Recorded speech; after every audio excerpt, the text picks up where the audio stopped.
Between 2005 and 2015, Chicago rents have increased more than 60%, forcing low-income residents out of the city. In 2016, Chicago experienced its third straight year of population loss. Hundreds of thousands of Latinos and African Americans have left the city. So what are people left to do when they are forced out of their homes because they can no longer afford it? When their city and state continue to tell them that they don't value their presence enough to change policy? What are they to do when their options are to be homeless, unsafe, or leave? Well, these people fight. What do we want? Rent control. When do we want it? Now. What do we need? Rent control. When do we need it? Now. If we don't get it, Shut it down. if we don't get it, Shut it down. if we don't get it, Shut it down. if we don't get it, Shut it down. if we don't get it, Shut it down. John Colleton, we're here to say, we need rent control, we need it today. John Colleton, we're here to say, we need rent control, we need it today. My name is Caitlin Brady. I'm with the Chicago DSA, which is in a coalition with ONE Northside and several other organizations to push for a lift the ban on rent control. I was forced out of where I lived back home. I was in a really abusive relationship, both physically, emotionally, for 10 years of my life. The routine was always the same. I would pack my stuff, I would frantically throw my things together, and then I would run to the door while he was passed out drunk. And then I would stop, and I would start crying. I would look around, I would try to find places to go, and there was nothing. Rents had shot up around me, and for the last 8 years, my landlord had been my abuser, this man I was trying to escape. So where was I supposed to go with no money and no rental history? I got concussions, bruised rib cages, I got thrown into walls. He got so mad one day he choked me on the bathroom floor until I passed out. I woke up gasping, I couldn't breathe, I couldn't talk, I couldn't fight. And I came to the realization that I was going to die, that this man would literally kill me if I didn't leave. So I threw all my stuff in the back of my car and came out to Chicago, sleep on my sister's floor until we could find a place to live, which was pretty difficult given she works at Starbucks and I'm a CNA. But we both work 40 hours a week, so there's no reason in this country that I shouldn't be able to find a safe place to live. There are a lot of women in my situation, a lot of women in worse situations that I was in, a lot of women with kids that, you know, literally just can't afford a place to go, can't afford a roof over their head. For a lot of them, shelters aren't an option. They're not safe, a lot of them are not clean, and so they're willing to sacrifice their safety, their emotional well-being every day in exchange for a roof, and that's not okay. What happened to me should not happen to another woman, period. No one should have to suffer the way that I did. No one should have to stay in a horrible situation because it's economically feasible. No one should have to choose between a fist and homelessness. And that's a situation that so many women are in.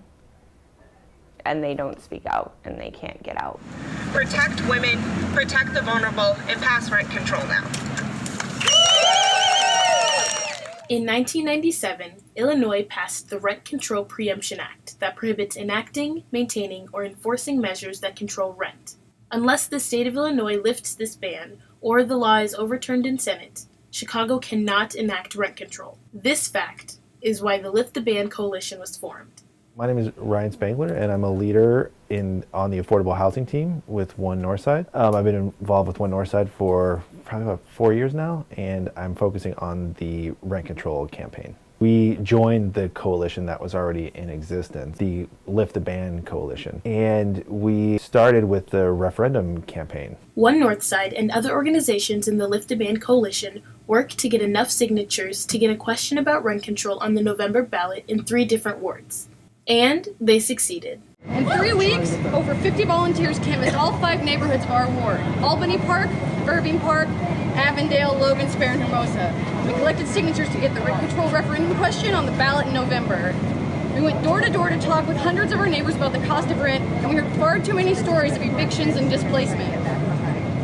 Several people took a break from packing moving boxes to sign this petition, and these people weren't moving because they wanted to. They were leaving because big rent increases year after year meant they couldn't afford to stay in their homes. Hoy día es solo el primer paso.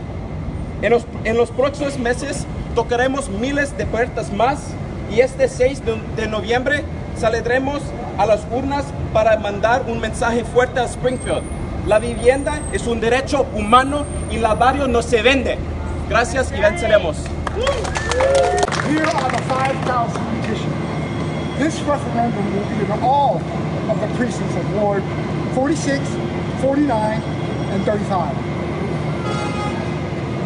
What do we want? Rent control! When do we want it? Now! What do we want? Rent control! When do we want it? Now!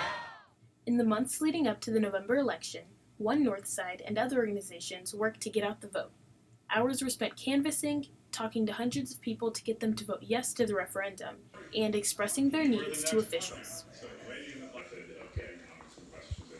I was in a marriage that wasn't very healthy, and I stayed in that marriage so that I would be able to keep housing as I watched the rates of housing increase to amounts that I knew would be difficult for me to afford on my own. Sadly, a year into separating from my ex-husband, I faced a cancer diagnosis at 31, which displaced me, which then eventually led to a lot of more things. I was jobless, carless, homeless, dogless, childless, and I was tempted to almost become lifeless because I didn't feel that I had the greatest human dignity. So I am in support of rent control so that people have housing when they really need it. Only 1% of all homes, all apartments in Chicago are affordable and accessible. I had to settle for something that was not affordable, but was accessible. That place is $1,050 a month on my $850 in monthly income from disability. People who've lived in this community for 15 years or more, who their lease was up, and the owner said, if you can afford $1,800 a month for a one-bedroom apartment, sure, I loved you as a tenant for the last 15 years. Well, I think what I said is that it didn't work because when rents are capped and expenses continue to rise, property owners cannot afford to continue providing that housing. I'm not sure how else to put it. The financial requirement for the apartment that I was hoping to get is 3 times what the rent is, okay, which would be some $3,300. Now, a person with a housing choice voucher, a single person, no way he can make near $30,000 and get a housing choice voucher. Okay, but a Band-Aid. We're in an emergency situation. We need some emergency treatment. We know that rent control is not the solution, and we will work with anybody and everybody to get more affordable housing built.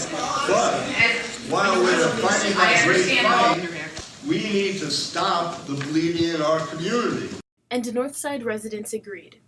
On November 6th, 70% of voters in all 3 wards voted in favor of rent control. This will put a lot of pressure on our elected officials at the state level and also the city level to support the campaign, and it really sends a message that the people want this.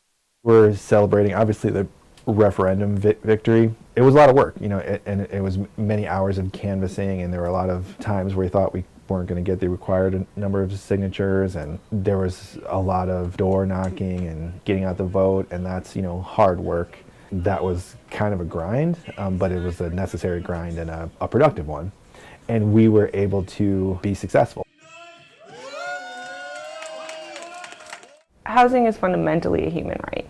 We have the right to, what does it say, life, liberty, the pursuit of happiness. You can't do any of those things whilst homeless. You are denied your right to happiness. You are denied your right to fulfillment if you do not have a place to live. Poverty is generational. Poverty is cyclical. Poverty breeds mental illness and drug addiction. And that's how you end up with a large homeless population. And I think if you want a better city overall, then you need to help the poorest amongst you, or else none of us can thrive the way that we should. What do we need? Rent control. When do we need it? Now.